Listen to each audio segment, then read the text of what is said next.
All right. Hello, hello, hello to all my friends out there in Facebook, YouTube land. Again, it's another great Friday, and we're so happy to have you all here today with us on Momentum, a stewardship idea. It's been a great month already. February is out of here. It's another month in the history of 2021 that we have. And again, we're just proud that and privileged that the Lord has given us this opportunity to be here today. And if up head down, in head out, I'm Salt, he's Pepper. I'm glad to have our co-host today, Elder Jeffrey Healy from the Westminster Presbyterian Church in Tiburon, California. Elder Healy, how are you today? I am so great. And what's the best part about today is I met a cousin I didn't even know I had about 5 minutes ago. Aha! Very what happens. Yep, that's what happens when you have family reunions. Absolutely. Sir. That's good. Hey, so listen, how you feeling today, Pepper? I'm struggling, but I'm doing okay. Was reading this morning a little James Madison, and he said one of the quotes that I read that I just loved was, "A people who mean to be their own governors must arm themselves with the power which knowledge gives." That's a good quote. And we need to make sure that our children and our children's children have knowledge. Right. That's true. Otherwise, we're going to work for somebody else our whole life. I want to work for one guy, and he's upstairs. And I only get that through knowledge. That's it. That's real work. That's real work. So that's a great quote to get us started off on this day. I think we're live, and we've had our little family reunion in the green room. But anyway, I'm just so puppy dog happy, and I don't know that country saying Alabama tick proud. I don't know, whatever. I've been hearing these pastors say that stuff. I'm like, whatever, man. I'm glad to be here today. But the guy I have on the phone today, on the Zoom call today, he is my cousin, and we have known each other just for an extremely long time. He was on the cutting edge of computer technology when we didn't really know what computers were. Back in the day at Contra Costa Community College in San Pablo Avenue in 1978, 1979. Yeah. Since then, he has been the pastor of the Mount Calvary Baptist Church in Sacramento, California, in the beloved community that we call the DPH, the Del Paso Heights. Yeah. And, he's a leader there. And now, with the other positions that are coming to him, I'm so proud of him. In the California Baptist State. California Missionary Baptist State. Oh, I left out missionary. Yeah, that's the name. Okay, I'm sorry. Can I drop the M? No, I didn't say that. But the California Missionary Baptist State Convention, where he serves as vice president at large. First vice president. And he's going to make a run for president, Healy. And it's going to be a game changer. Yeah, I'm voting for him too. We got to get your dues paid up so we can vote for him. It's going to be a game changer. And then the great work that he's doing with the Greater Sacramento and Vicinity Baptist Ministers Alliance. So what I would like to introduce to you all today and present to others, my man, my cousin, my buddy, my friend, my confidant, Pastor Bryant Cornelius. Why you have to do the middle name, man? Because dude, you know how it rocks, man. You know how it goes. Hey, so listen, man, how you doing today? I'm tired. I'm doing this little thing where I'm working out and walking in the neighborhood, and I'm just not getting back into the workout routine, and so I'm sore and I'm hungry, but I got to keep it up because I'm 60 now, and I got to make sure I maintain my my physique like Pepper here, who look all slim and trim, and I'm all bloated and stuff, but I'm trying to get it together. So there you go. Yes, sir. So I'm doing good. I'm doing good. I'm glad to be here. Glad to be my cousin, Pepper, and glad to see my other cousin, Curtis. Man, it's good to see you. Good to see you. Man, it's good to see you too, man. You looking good, man. And it's like, just trust me that he ain't the only one that work out. I got a Peloton right over here that'll testify that it's kicking my behind 3-4 days a week. So that's good. But we love it, man. We love it. So look, I'm gonna digress because I want Pepper to do his thing, man. So Pepper, go ahead, man. Okay, well, first of all, it was great to hear both of you talking about 78, 79 Contra Costa computer. And just thinking about, I've got 6 years on you, Brian. My birthday is a week from yesterday. I'll be 66. And just, great, man. Yes, sir. And just loving that. What that meant for me being born when I was, and I want to talk about computers for just a minute and education as we began. When I was in high school, computers were just getting going insofar as being able to program your own. You didn't need to do the little cards. Because with those cards, it was just, it was hard as all get out. If you could write basic, Go, whatever all those things were, you could make it work for you. So just want to talk for a little bit about how the time that we were born impacts the impact that we can have. If I was born 5 years earlier, I probably never would have gotten into computers because I would have had to do the little key cards, and I would have gone, I'm just not willing to do that. Right. So I'm just trying to put that together. How do we really get our young people to capture the work that you have done, that Curtis has done, that I'm trying to do on giving them these tools? And how do we bring God into it also? Yes. There's a simple one. Let's start with that. Okay.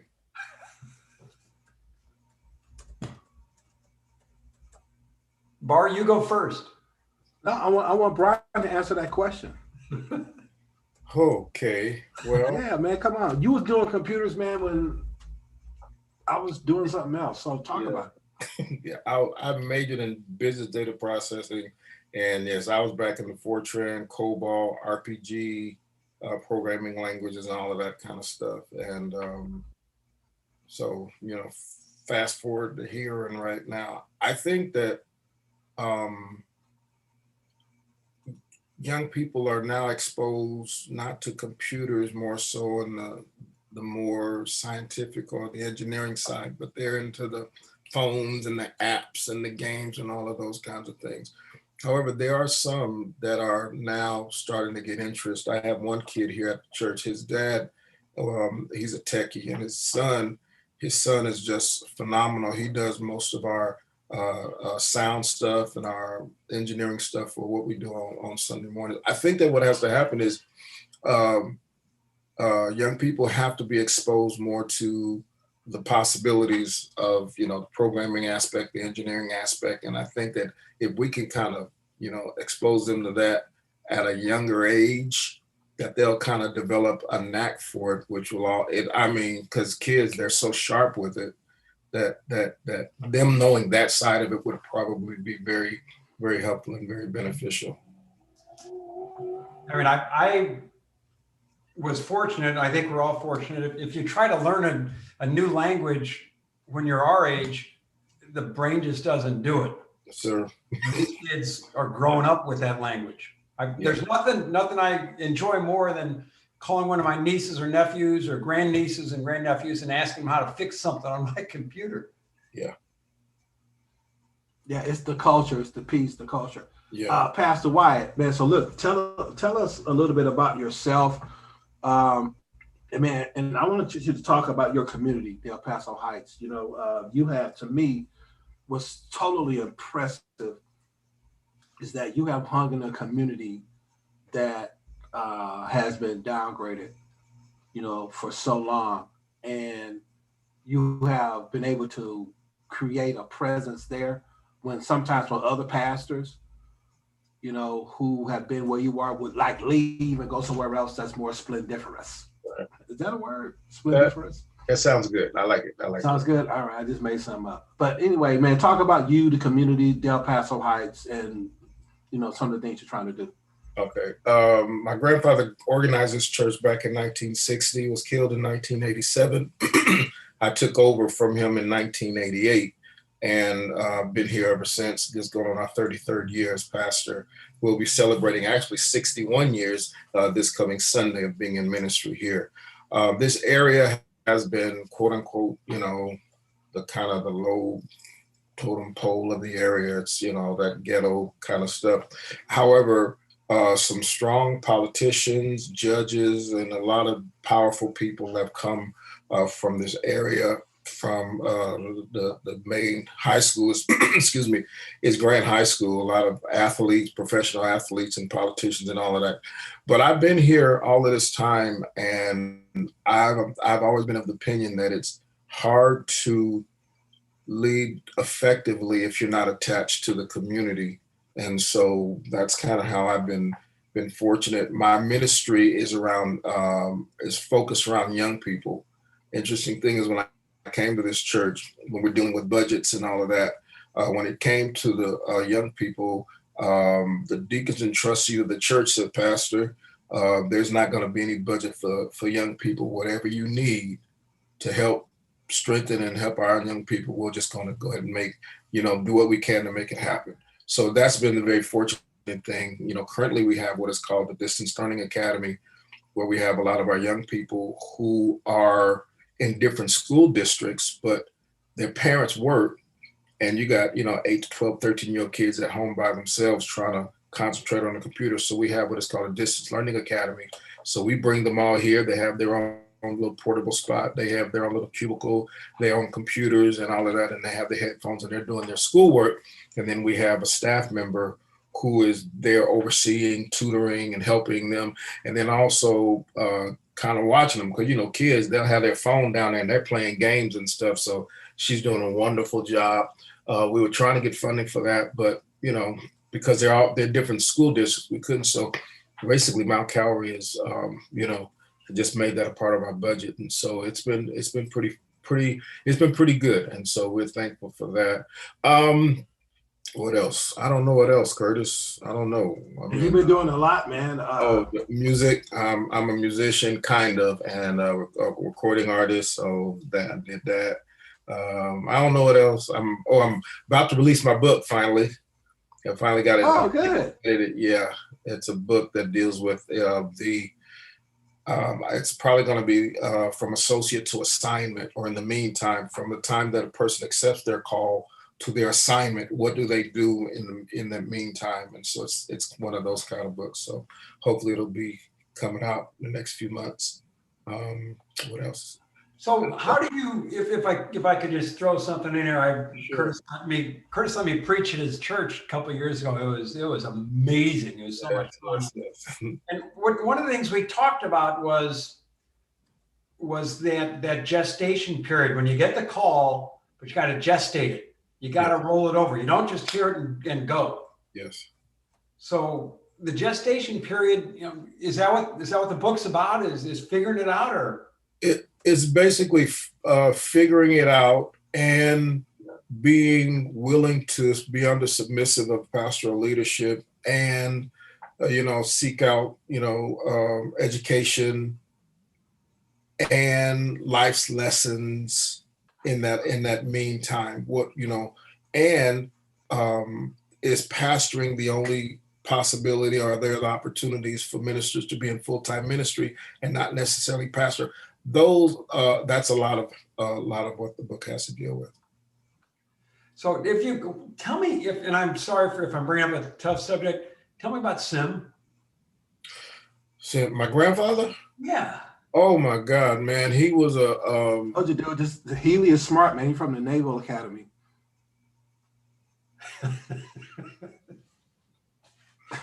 Tell me about Sim, please. My grandfather was from Louisiana. He had like 6th grade, 7th grade education or whatever, and he, you know, came to Sacramento. I really did not get to know him until after I got called to preach and moved back to Sacramento. And my, early coming up, we'd see him, this big tall, he was like 6'6" and tall, strapping man, and all of that.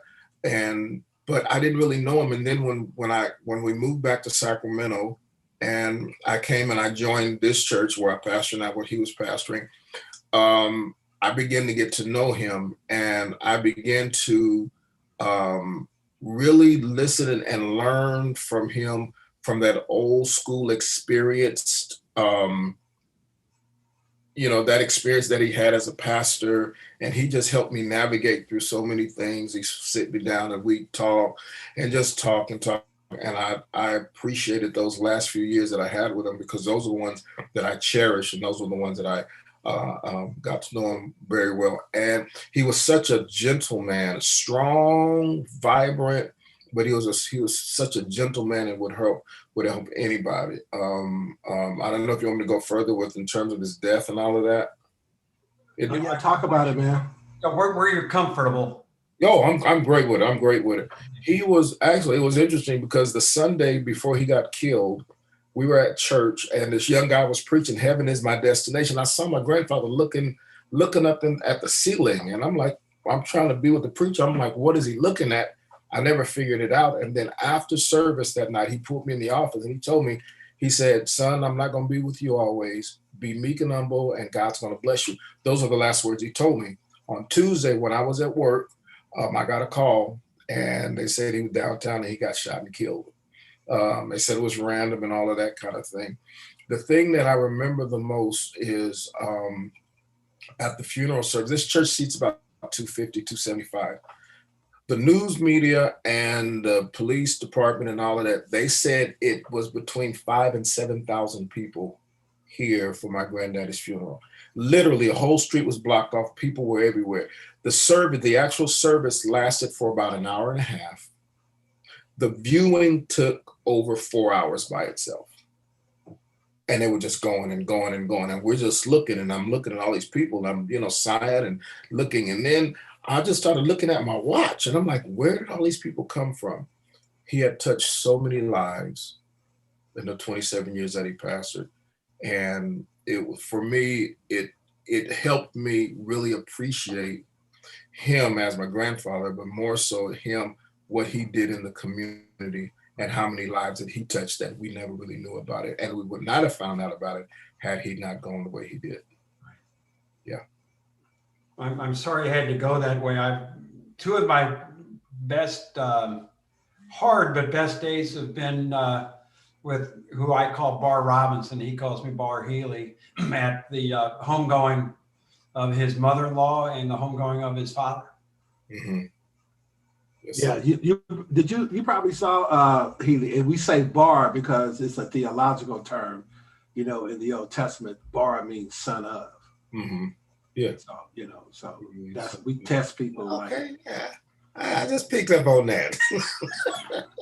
Simon Bar Jonah. Yes, sir. Yes, sir. Yes, sir. Yes, sir. So what's his name Bar for? It's like, no, that means son of Jonah. Yes, son of, yes. Right. So if we could, and I'm just trying to grab it and run with it, Jonah gets the call, and he gets in the boat to go to Japheth rather than Nineveh. Mm-hmm. And then he gets to Nineveh, and man, he wants to be able to do some serious preaching and really, really show these people. But gosh darn it, they say, "Yeah, you're right." How do you deal with a congregation that goes, "Yeah, Pastor, you're right"?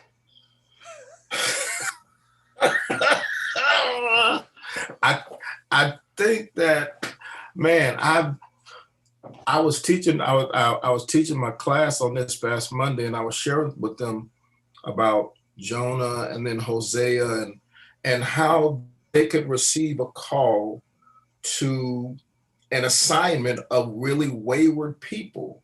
And because most of the time we want the comfortable ones and the nice and plushy and all of that, but to have an assignment like Jonah had, but then for them to receive what he said, it was like, man, I think I need a little bit of opposition to make me pray some more.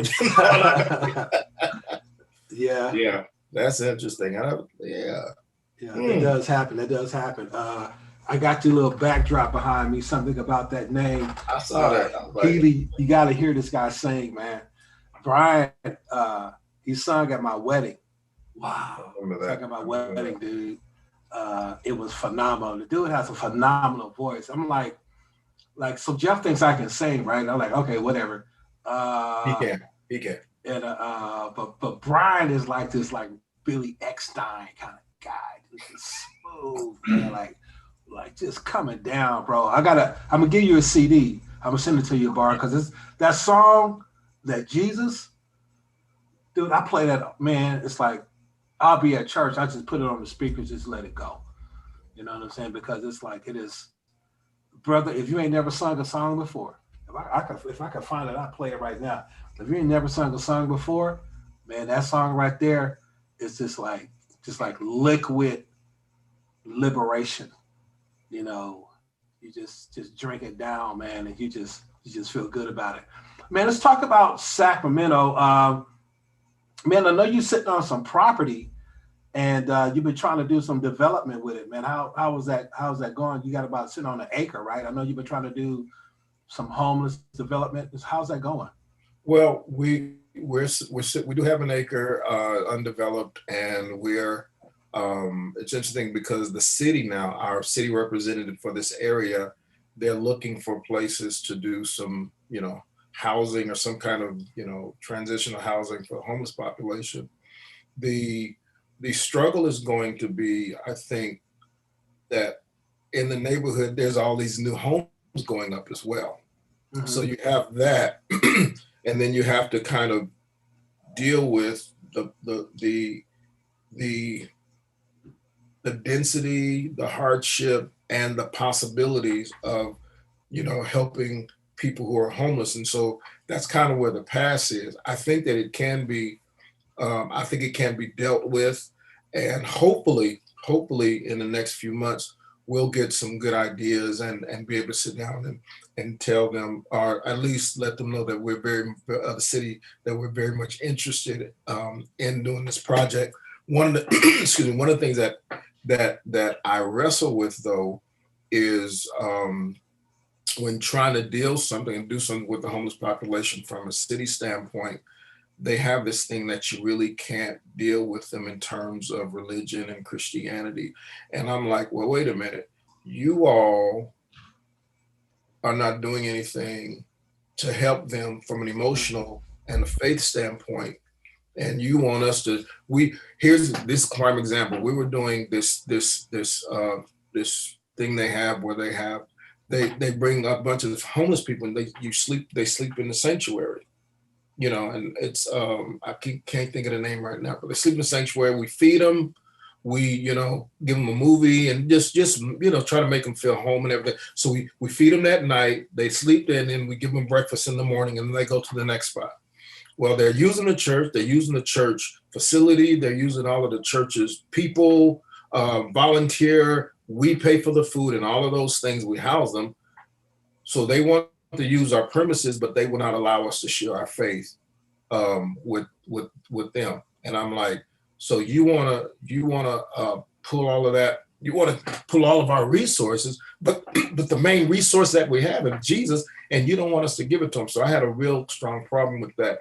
I hope that does not become an issue when we start dealing with that with the population, but I'm sure it's going to be an issue. Well, I was just thinking about that particular thing where we don't even teach them about religion. I mean, I'm not talking teaching them religion. We're not even allowed to teach them about religion. Yeah. It's interesting because they can teach them about any other, expose them to any and every other thing. But when it comes to that, they're like, separation of church and state. We don't want to push ideologies on them. Listen, they need all of the help and the support that they can get. And the thing that has helped us so much has been our faith in what we believe. We've dealt with homeless people before, and we've transitioned them before. And what the key factor was what we believed. And so and I'm still trying to understand how they expect us to help people without giving them hope. There it is. Yeah. How are we going to help without giving them hope? Man, that's tremendous. Man, let's talk about this segue. You want to talk about hope? Let's segue to the Baptist Ministers Alliance, Greater Sacramento and vicinity. Yes, sir. Tell us about that. How many pastors do you lead? You know, how many churches, you know, do you lead? You know, what are your initiatives right now for the city? Okay. You know, I think you have a great alliance. Matter of fact, I'm joining it.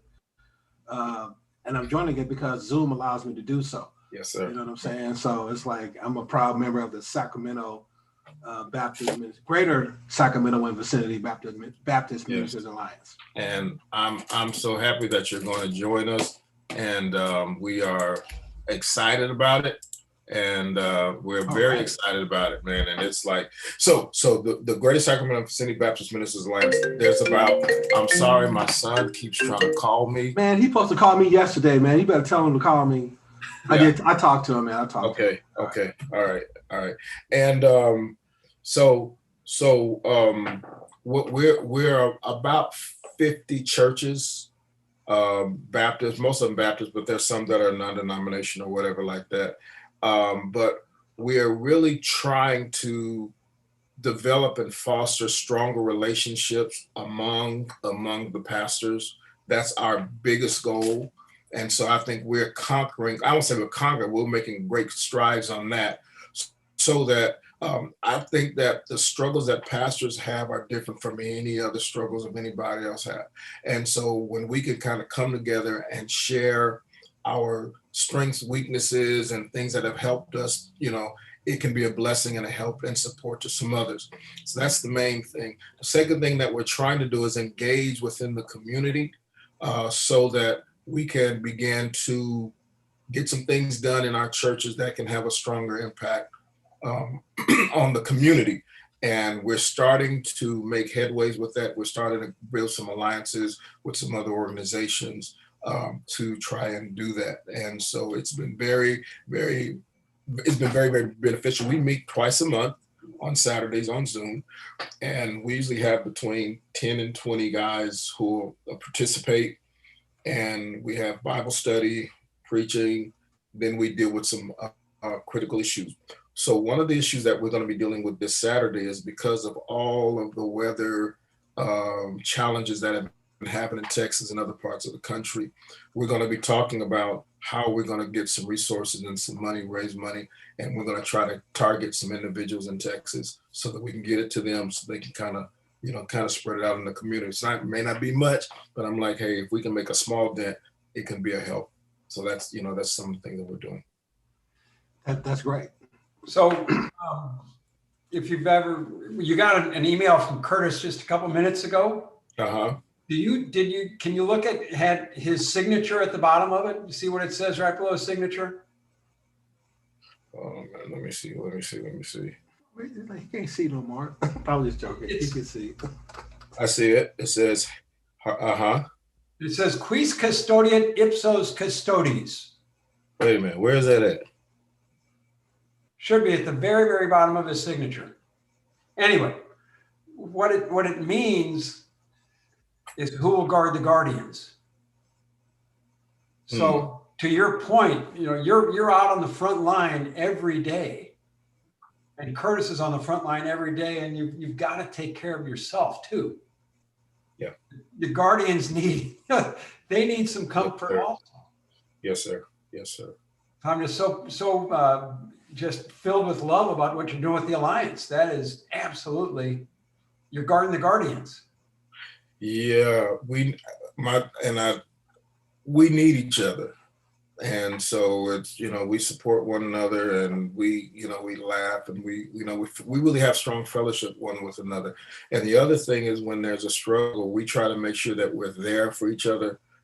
So when somebody's crying, or if there's a death in the family or the church or whatever, we just try to be there for one another. And then we try to encourage, take care of your body, taking some time off, doing some things that helps relieve the stress and all of that. So we talk about a lot of different things, but even though Curtis say I'm the president, I say they allow me to be their president, because you can't really lead pastors unless they allow you to. And so they have allowed me to be their president. And so I said, as long as you guys allow me, I'll do the best I can. I can't pastor them. I don't think I can pastor a pastor, but I think if they let me lead them, then I'll take it as a privilege and try to serve as best I can. That's beautiful. That is so beautiful. Curtis and I have talked about these statements that people tell you to try to make you feel better that don't really work. And one of them is, God never gives you more than you can handle. Ooh. And what Curtis and I talked about, and we wrestled with this thing for a while. Mm-hmm. If you use the first you as personal and the second you as community, it's right. God doesn't give you more than we can handle. Mm-hmm. When you try to go it alone, and God's also with you in that. But you hear these people, oh, it's God's will. That's really hard for somebody in pain. So I think it's God's will that we provide the shoulders for those people in need. Yeah. You hear this, man? Huh? Can you hear this? Yeah, what I hear? I can't hear it. What you doing? I'm trying to figure this out, man, because I got you playing on this screen, bro. You have to turn up the audio. I know what you're talking about, so you didn't do it. So but one of the things that I was doing a study in 2 Corinthians chapter 1. No, I don't hear it. I'm horrible at this, dude. Man, I'm talking. I can hear it though. I'm talking, man. So 2 Corinthians chapter 1, where Paul says that I was pressed beyond measure, beyond strength. And my good friend Stephen Bailey says that shares with us that sometimes God will allow things on you that's too heavy for you. But then he goes on to say that that basically, if God can raise Jesus from the dead, surely he can take care of this pressure that you're dealing with. And so it's like, and I'm looking at the individuals in Texas, what they're dealing with now. It's like that's something that's beyond my imagination, first of all. Right. But then for me to get up and talk to one of my pastor friends and tell me what he's going through, and then go to his live stream and he's preaching Jesus Christ and not complaining, I'm like, yeah, God gives them the ability to even be able to worship in the midst of hardship. So yeah. Beautiful. Yeah. Man, that's fantastic. Who's the mayor of Sacramento right now? Steinberg, I think. Hold on a second. I know Kevin Johnson used to be the mayor of Sacramento, yeah. And I know you worked very closely with him. We did. He was more in the development of the downtown area, and so that's why we got the Kings Arena, where the Sacramento Kings play, and he did a lot of things in the downtown area to development. And he's also from the Oak Park area, and so he did a lot of good things in the development of that area as well. So over here where I am, it's kind of been, in my opinion, it's kind of been slighted.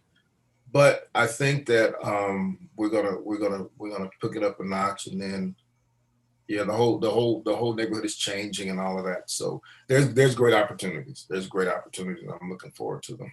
Yeah.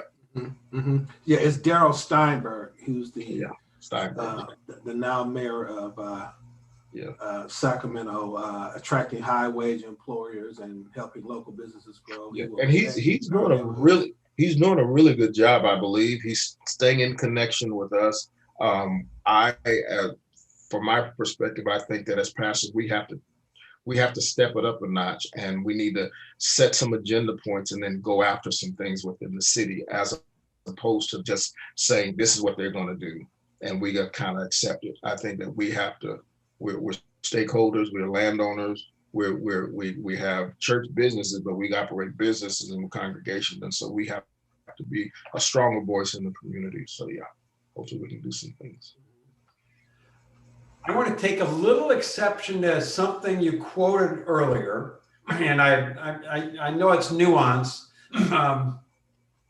It never in our U.S. Constitution does it say there will be a separation between church and state. There is in the Constitution that there will not be a state-sponsored church. The the statement of separation of church and state was actually, and you know this, was Thomas Jefferson's letter to the Marbury Baptist Church. Yes. So we are a nation under God. Yes.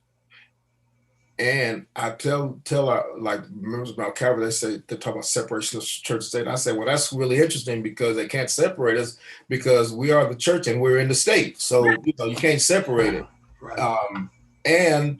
And we are citizens of the country because we have faith. Don't talk about you don't mix the two. We can't help but mix the two because our morality shapes how we vote or how we support different things and that kind of. So you can't separate it. You just can't.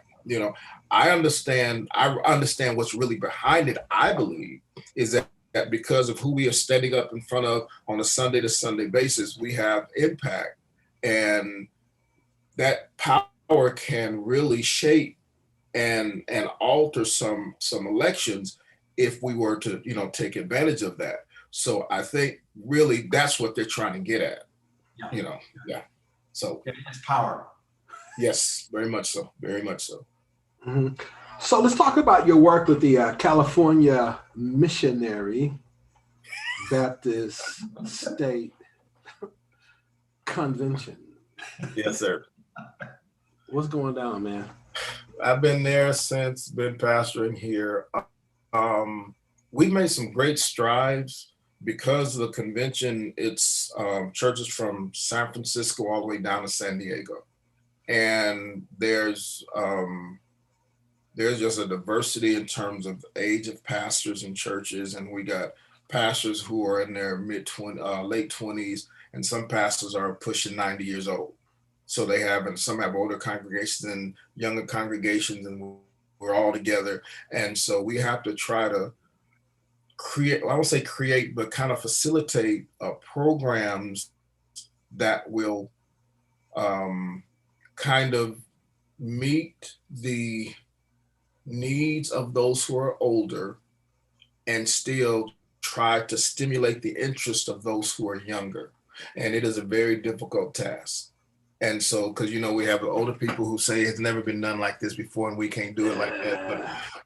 But what has happened is this pandemic has brought us to a point where we're doing convention meetings on Zoom and other platforms, and so we are now, even older people now are loving the transformation to these kind of platforms to allow. So it's been a strong task, but our president Ewayne Gaddis, man, he's done a monumental job. He really has.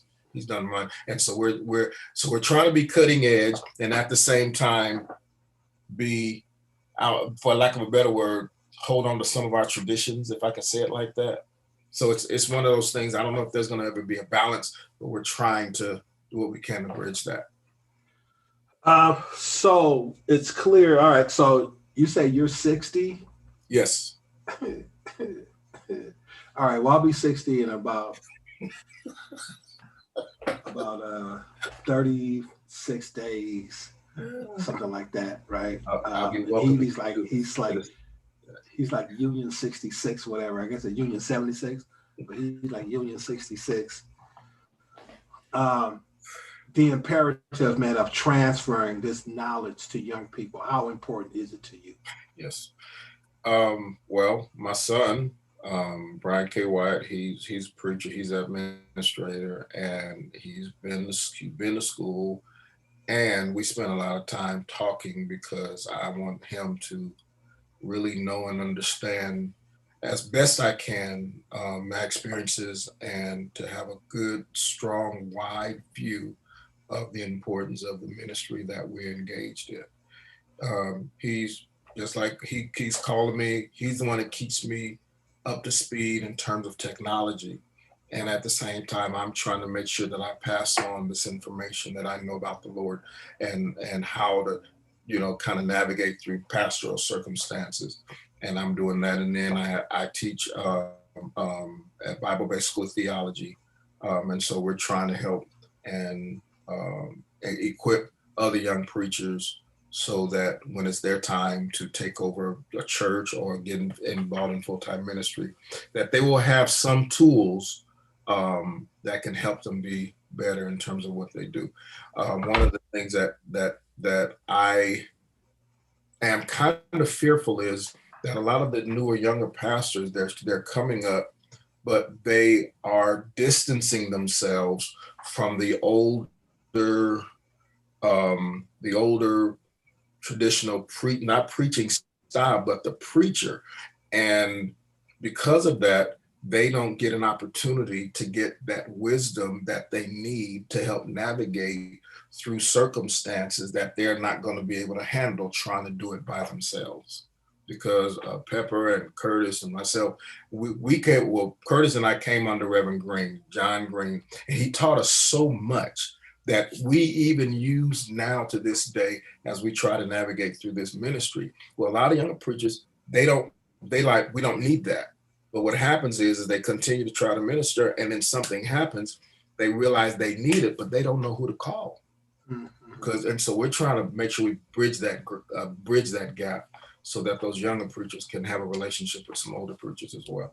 So that's another thing that we're trying to do. It's so amazing. When I was in college, we had to learn celestial navigation. We had to be able to look at the stars at night and take the thing out and take a look at what the angle of the star was and figure out exactly where we were on the world. This is a practice that goes back a long time. It took a clock to make it really work. But if the technology goes out, the people today couldn't get you across the street. So we have to, we're fortunate to have the tools of today, but we have to have the lessons of the past. Yes, sir. Yes, sir. Curtis, I don't know if you remember this. We went to the late Willie Smith's installation service, and when he was in Oakland, all of these, big name pastors, educated pastors were there, and Milton Wise got up there. You remember he split verbs, couldn't speak English correct, and I mean he just tortured the English language. But I'll never forget, he said he was, because Smith had got his degree and all of that, and he told Willie Smith, he said, in the wild, the giraffes eat at the top of the trees. He said, but just remember that the hog got to eat too. Yeah. And what he was saying was, as you do all that you can to get the education, but make sure that the commoners need it as well.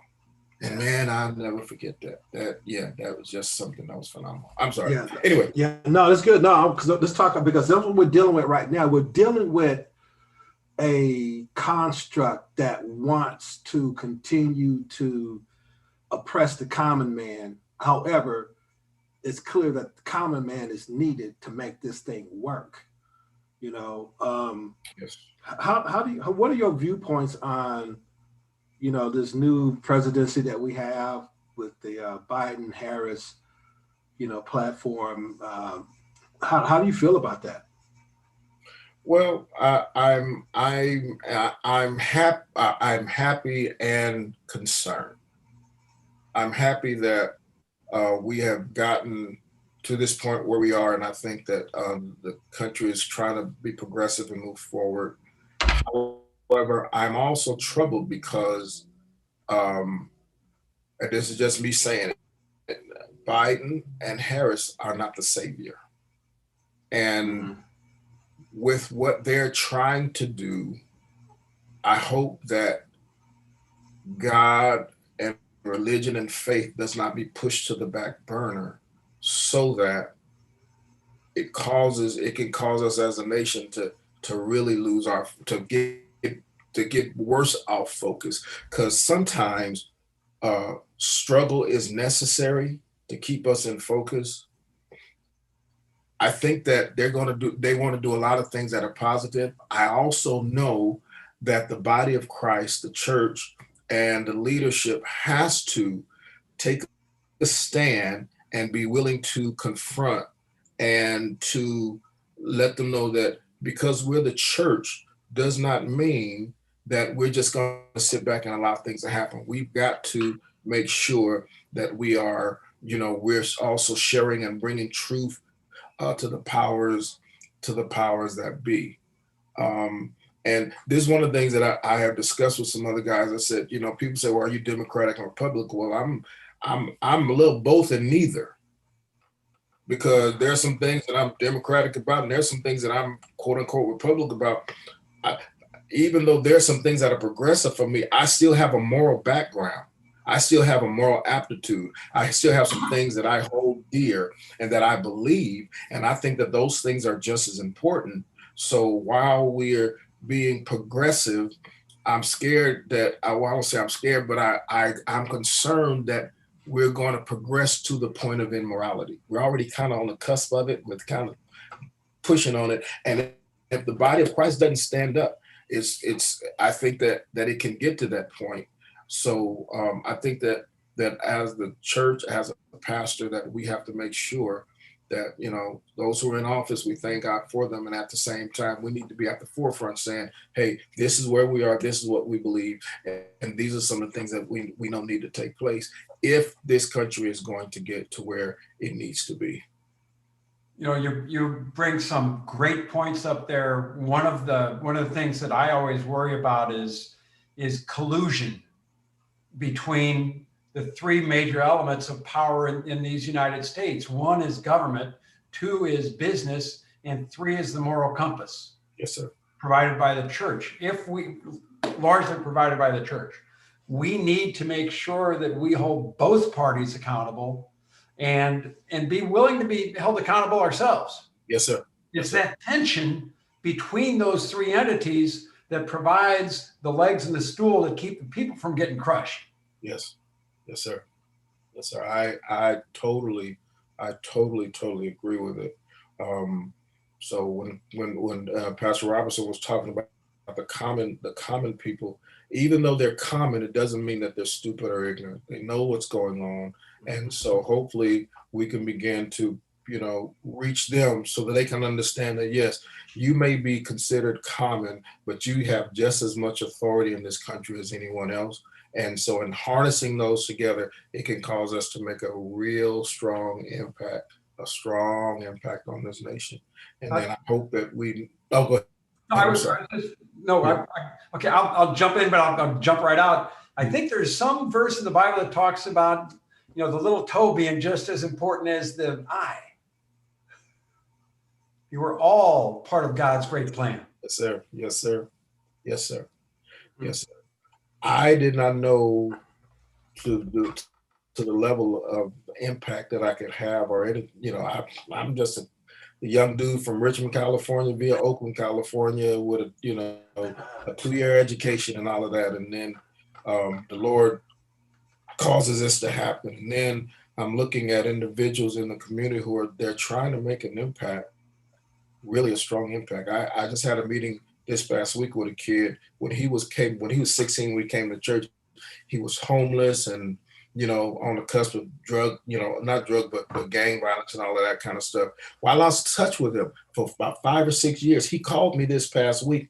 He's a boxer now, and he's trying to do boxing camps. But get this, he's doing boxing for gang members, and he's trying to let them know, listen, learn to box. That means if you settle your differences in the ring, and after it's over, you have a few bruises, but you'll live to tell about it. It's one of the most fascinating things. And so we may think that that's but I think that those stories are impactful, and they can actually be a help to a community. You got to put him in touch. There's a guy I met the other week. I'm not saying you've got to. It'd be a good guy to get to know. A guy named Mike Stedman. Curtis, I think he's reached out to you. Iron Mike Stedman. Yeah, we got to get Iron Mike on this show, man. Oh, Iron Mike, Marine Corps officer, lives in Newark, New Jersey, and runs a boxing camp. He moved into this area and basically slept in the dorm with 50, 70, whatever young boys that needed somebody there, and he put together a free boxing camp. Yeah. So we got to hook this fellow up with Iron Mike. Would love it. Would love it. Would love it. He's doing a great. I mean, it's phenomenal. He's a good boxer too. He told me. He said, I don't know if I win the championship, but he's a really good boxer. He has a skill. But his thing now, and he's only like 25 or 26, which is weird to me because that's what he ought to be really going after. He's like, no, I want to help my community. Iron Mike was a 3-time NCAA boxing champion, and he's like 31, 32 years old. Wow. We just I would love to get out of their way. It'll be great. Yeah, I would love to meet him and say, hey, man, here, check this out. Now go do something. Yeah, that would be fun. Yeah, the DPH, man, and I call it affectionately. You know, I've been calling it that forever. But the DPH, man, Healy, man, it's somewhere to be, man.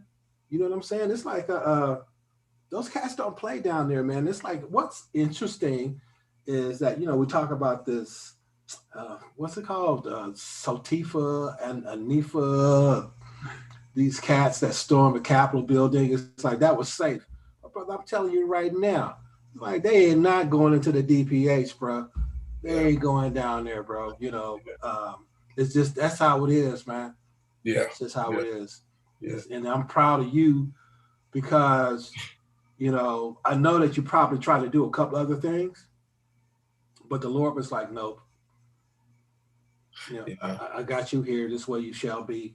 Yeah. Man, I'm just, the work you've done is great.